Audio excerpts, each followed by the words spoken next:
விஜய் தொலைக்காட்சியில் super singer senior season 11 உடைய grand finale இன்றைக்கி ரொம்பவே அமோகமாக வந்து நடந்தது. ஒவ்வொரு கண்டஸ்டண்ட்டும் வேறு லெவலில் பாடியிருந்தாங்க.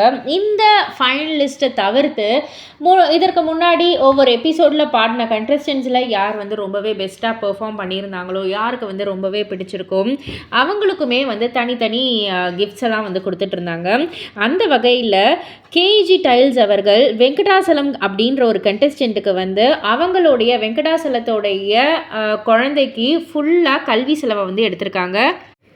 இது ரொம்பவே மிகப்பெரிய விஷயம்னு சொல்லிட்டு ரசிகர்களால் வந்து பாராட்டு மழை குமிஞ்சிக்கிட்டு இருக்கு. அதே போல் பூமணிகண்டன் அவர்களுக்கு வந்துட்டு ஹோட்டல் வச்சு கொடுத்துருக்காங்க அவங்களுடைய ஃப்யூச்சருக்காக. ஸோ கானா பாடல் மூலயமா ரொம்பவே வந்து பிரபலமானவர் தான் இவர். அண்ட் அது மட்டும் இல்லை, கண்டஸ்டன்ட் பாலப்பிரியா அவர்களுக்கு ஒரு கோல்டன் மைக்கை வந்து ப்ரெசண்ட்டாக வந்து கொடுத்து 10 லட்சம் கேஷ் ப்ரைஸும் கொடுத்துருக்காங்க. காரணம் என்ன அப்படின்னு வந்து கேட்டிங்கன்னா, ஒவ்வொரு எபிசோட்லேயும் நிறைய கோல்டன் ஷவர்ஸ் அவங்க வந்து வாங்கியிருக்காங்க. அதனால் வந்து அவங்களுக்கு ஒரு கோல்டன் மைக்கும் ப்ரெசண்ட்டாக கொடுத்து 10 லட்சம் ரொக்க பரிசும் வந்து கொடுத்துருக்காங்க. ஸோ நிஜமாலுமே ஒவ்வொரு கண்டஸ்டண்ட்டுக்கும் அந்த ஒரு அங்கீகாரம் கிடைக்கிறது அப்படின்றது வந்து மிகப்பெரிய விஷயம். விஜய் தொலைக்காட்சி ரொம்பவே அருமையாக வந்து இதை வந்து பண்ணியிருக்காங்க. ஸோ ரசிகர்கள் மத்தியில், மக்கள் மத்தியில் நல்ல ஒரு புகழ் கிடைச்சிக்கிட்டு இருக்கு அப்படின்னே வந்து சொல்லலாம்.